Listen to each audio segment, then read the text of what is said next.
Seguimos entonces ahora con la clase 2. Voy a poner aquí pantalla completa.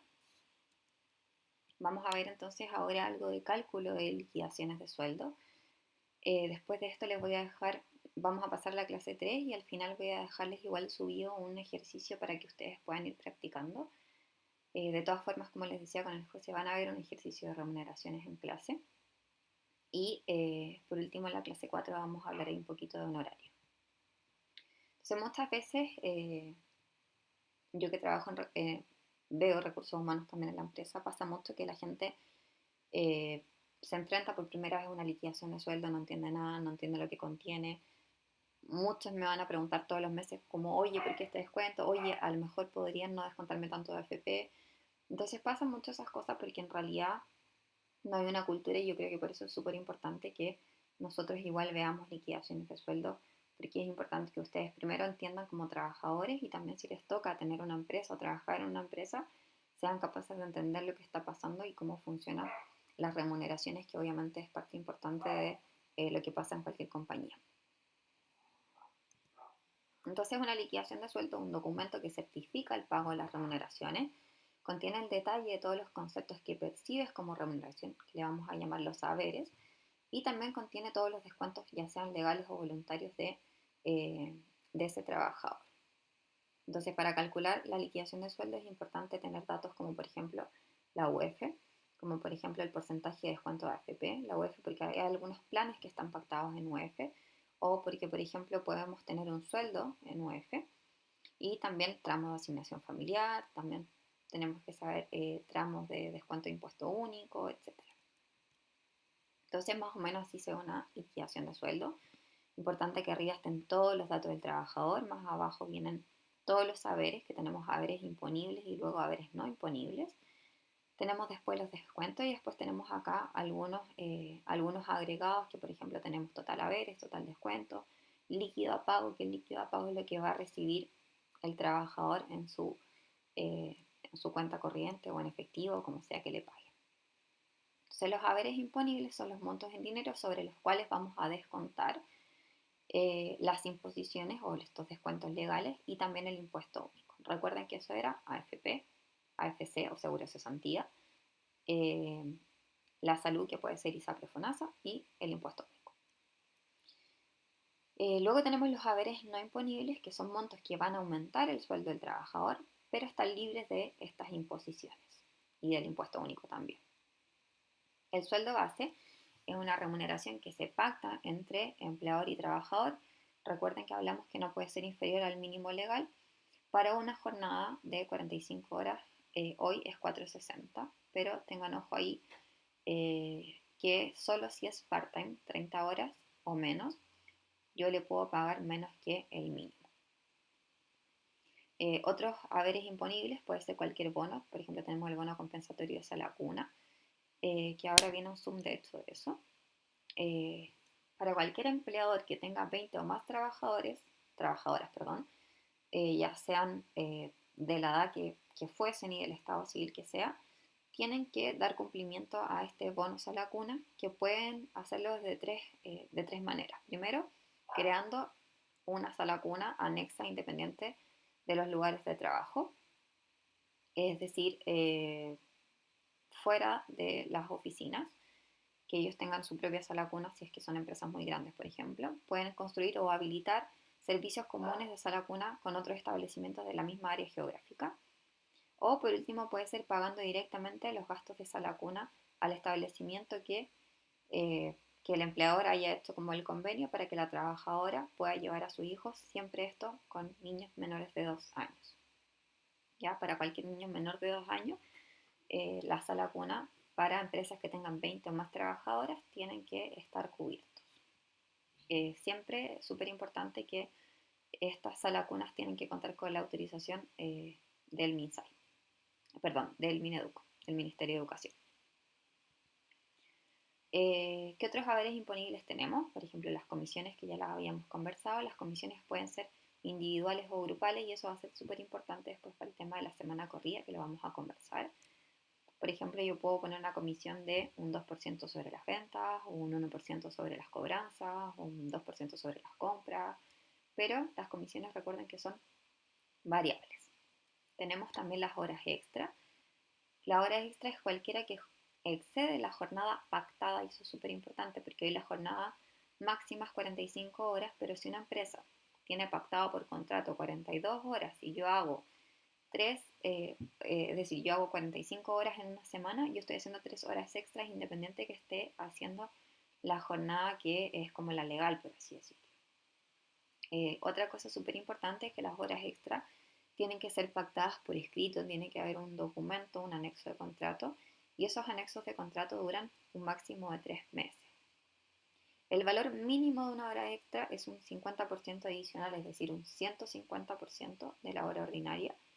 Y de ahí para arriba, yo puedo pagar un 200%, un 250% si quiero, pero mínimo un 50% adicional. Entonces tenemos dos formas de calcular las horas extra. Podemos hacerlo con factores, que hay unas tablas en internet, pero a mí no me gustan mucho los factores porque en realidad si tenemos un trabajador que trabaja 42 horas, no vamos a poder calcularlo con este factor, por eso me gusta explicar la fórmula que la vamos a ver ahora con un ejemplo. Voy a abrir un Excel por acá. Entonces, para calcular una hora extra, lo primero que tenemos que calcular es cuánto vale la hora ordinaria o la hora normal de una persona. Entonces nosotros o las personas reciben un sueldo base, que es por un trabajo mensual. Para ese trabajo mensual, pasarle un trabajo diario, lo que vamos a hacer es sueldo base partido 30. Siempre las liquidaciones de sueldo se calculan en base a 30 días. Ese trabajo diario, si yo lo quiero pasar a semanal, porque recuerden que las jornadas de trabajo se pactan por semana, va a ser sueldo base partido 30 por 7. Vamos a ir poniendo paréntesis por si acaso.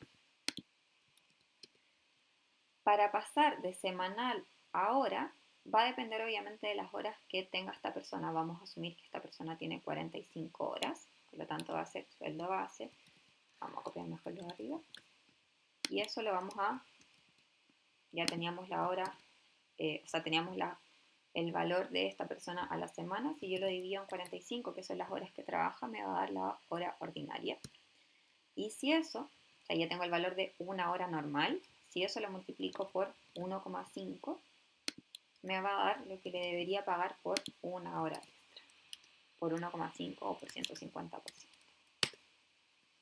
Entonces, si hacemos un ejemplo para una persona que tiene un sueldo de 800.000, lo vamos a hacer de ambas formas. Igual esto ya lo hicimos en clase. Entonces, el sueldo de 800.000, si lo hacemos con el factor era multiplicar los 800.000 por 0,07 y eso me va a dar el valor de una hora ordinaria. Espérenme. ¿Dónde estás? Vamos a correr esto para acá. Sí. Ya, entonces si yo multiplico hora ordinaria, si yo multiplico estas dos cosas me va a dar el valor de una hora normal. Y si yo quisiera calcular la hora extra, es eso por 1,5. Ya esa es una hora extra con la tabla de los factores. Hagamos ahora la forma que estábamos acá. Entonces, si queremos calcular hora extra, dijimos es el sueldo, 800.000 partido 30. Me da el valor día. Entonces vamos a copiar esto para acá. Ese es el diario. Si yo esto de acá lo multiplico por 7, me da el valor semana. Si esto de acá lo divido por 45, que es la jornada semanal, me da el valor hora ordinaria. Perdón, acá se los puse mal de hecho. El valor que tenemos acá es el valor de la hora extra. Ahí sí. Y si yo la hora ordinaria lo multiplico por 1,5, me da el valor de la hora extra. Si se fijan entonces, es lo mismo multiplicar por el factor para calcular la hora extra que hacer toda la vuelta con la fórmula. Yo prefiero que se sepa la fórmula porque lo más probable es que en la prueba no les ponga una jornada de 45 horas, sino que una de 42, entonces van a tener que saber hacer esa fórmula. Los otros porcentajes probablemente yo se los dé. Pero la hora extra sí me interesa que la aprendan para que después, si les toca trabajar, les paguen las horas extra como corresponde. Después tenemos entonces la semana corrida. como les decía, la semana corrida es para personas que tienen una remuneración variable, variable completa o variable incluida en una remuneración mixta. Pero hay formas en que no se pague semana corrida, como por ejemplo cuando las personas tienen solo remuneraciones fijas. Quienes tienen remuneraciones mixtas, pero la parte variable corresponde a una comisión grupal o un sistema de pozos que se le llama, es decir, por ejemplo, si yo le digo a mis cobradores, yo les voy a pagar el 2% de lo recaudado, pero lo vamos a distribuir entre todos por igual, eso no da derecho a semana corrida. Entonces tenemos los fijos, quienes tienen comisiones grupales, y además quienes tienen una jornada laboral distribuida en menos de 5 días. Entonces quienes trabajen 4 días también tampoco se les paga semana corrida. Entonces, ¿cómo vamos a calcular la semana corrida? Lo que vamos a hacer es esa remuneración variable, dividirla en los días que debió trabajar en la semana. Vamos a ver un ejemplo.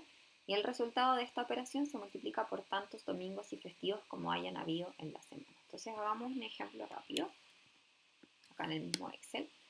Entonces vamos a hacer acá semana corrida. Imaginen comisiones vamos a poner aquí 300.000. Y vamos a abrir acá tenía abierto Credit Rental mientras tanto. Vamos a abrir acá calendario Chile.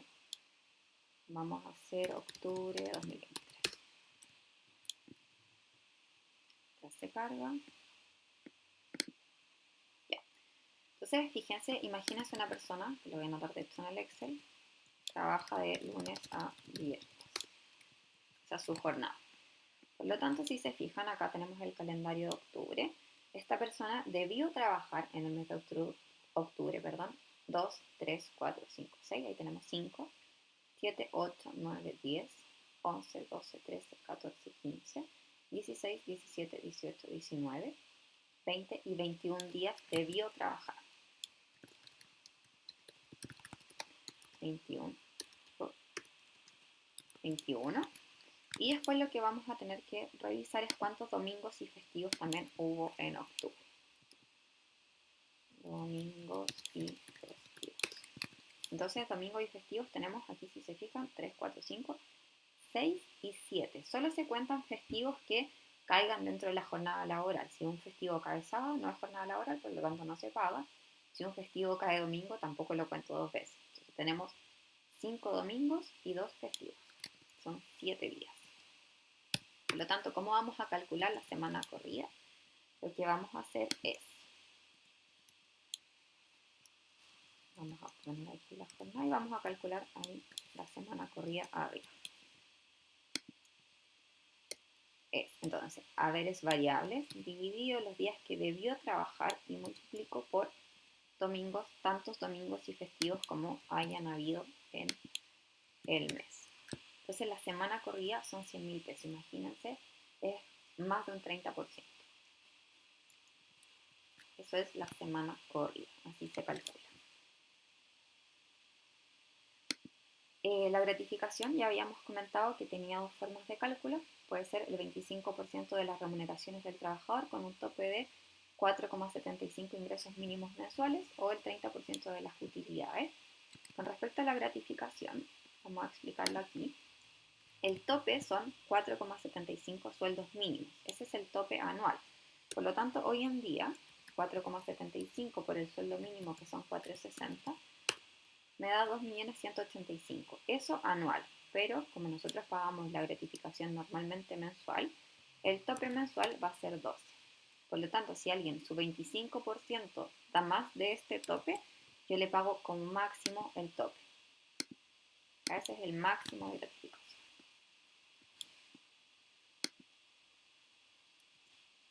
Haberes no imponibles, vamos a hablar de algunos. Se pagan por día efectivamente trabajado.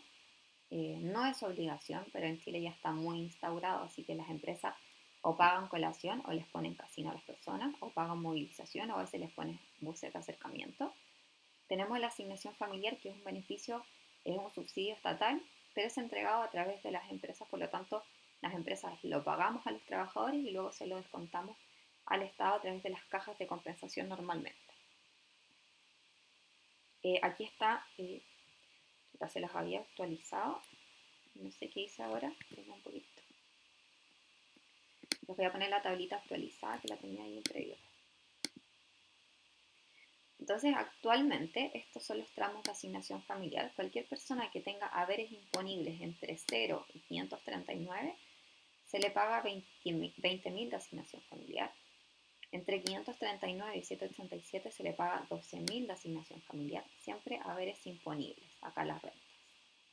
Entre 787 y 1.228.000 se le paga casi 4.000 de asignación familiar y haberes imponibles mayores a 1.228.000 no se le paga nada de asignación familiar. Ahí les voy a actualizar igual las diapositivas, aunque me parece que se las dejé actualizadas en su... Parece que habría una antigua ahí acá. Se las dejé actualizadas en la plataforma.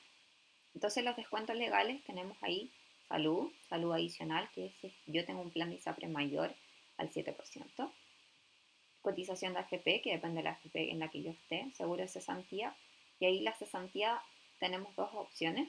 Si es contrato a plazo fijo, el trabajador no paga nada de cesantía. Ahora, si el contrato es indefinido, el trabajador paga el 0,6, pensión alimenticia e impuesto único. Y descuentos voluntarios podemos tener muchísimos, podría ser anticipo de 15, anticipo de sueldo, que normalmente se da en las quincenas, u otros anticipos o préstamos que puedan pedir los trabajadores. O materiales, por ejemplo, nosotros en la empresa descontamos a los trabajadores si es que ellos piden materiales. Los descuentos legales, AFP, cada AFP tiene sus tramos. Si se van a Previred, también acá podemos ver que las AFP, acá está la tabla de AFPs, tienen acá los porcentajes, cada AFP tiene porcentajes distintos porque van a cambiar según el cargo por administración que cobre las empresas. Lo que sí es igual para todos, pero esto es algo que paga el empleador, es el SIS, el Seguro de Invalidez y Supervivencia. Y entonces la única tasa que pagan los dependientes va a ser, porque nosotros estamos viendo, recuerden, liquidaciones de sueldo, es la tasa de AFP. El SIS lo paga el empleador. Si alguien es independiente y quiere cotizar en AFP, tiene que pagar ambos sumados. Entonces, como les decía, el seguro de cesantía es un instrumento de la Seguridad Social de Chile, que es para los trabajadores que quedan sin trabajo, valga la redundancia. Entonces, el porcentaje es un 3% que se puede descomponer de dos formas. Puede pagar el 3% completo el empleador cuando es un contrato a plazo fijo, pero si es un contrato indefinido, es el 0,6 el trabajador y el 2,4 la empresa. Y además tenemos el impuesto único, que también lo vamos a ver. De hecho, se los voy a abrir aquí. Tabla impuesto único, o sea, está en el servicio de impuestos internos. Cambia siempre, por lo tanto hay que estar siempre actualizándola. Aquí tenemos, vamos en 2022, vamos a ir al 2023. Igual la vamos a dejar abierta para después hacer un ejercicio, octubre. Entonces, si se fijan, aquí vamos a tener que calcular algo que se llama renta líquida imponible. Cuando la renta líquida imponible, que vamos a ver después cómo se calcula, es entre 0 y 8,57, la persona está exenta de impuesto único. Si la renta líquida imponible es entre 8,57 y 1.009.000, la persona va a pagar el 0,04, es decir, yo multiplico la renta por el factor y le descuento esto de acá. Ya igual después vamos a hablar bien de esta tablita, pero esta tablita la encontramos en el Servicio de Impuestos Internos. Entonces, algunos totales que vamos a tener que calcular en las liquidaciones son la base imponible, que es sobre la cual vamos a calcular todos los descuentos previsionales o las imposiciones, que es todos los saberes imponibles. ¿Ya? Sobre todos los saberes imponibles, yo voy a calcular, por ejemplo, AFP, AFC y salud. Tenemos la base tributable, que es lo que yo les estaba diciendo recién, sobre la que calculamos los impuestos únicos, que es total de haberes imponibles menos los descuentos legales. Entonces, base tributable, haberes imponibles menos los descuentos legales. Total de haberes es la suma de haberes imponibles más haberes no imponibles. Total descuentos es la suma de descuentos legales más descuentos voluntarios. Si yo le resto al total de haberes el total de descuentos, me va a dar el líquido a pago. Ese es el que va, la remuneración o el sueldo que va a percibir el trabajador a fin de mes o a fin de semana o a como sea que yo le pague. Les dejo ahora entonces el siguiente videito.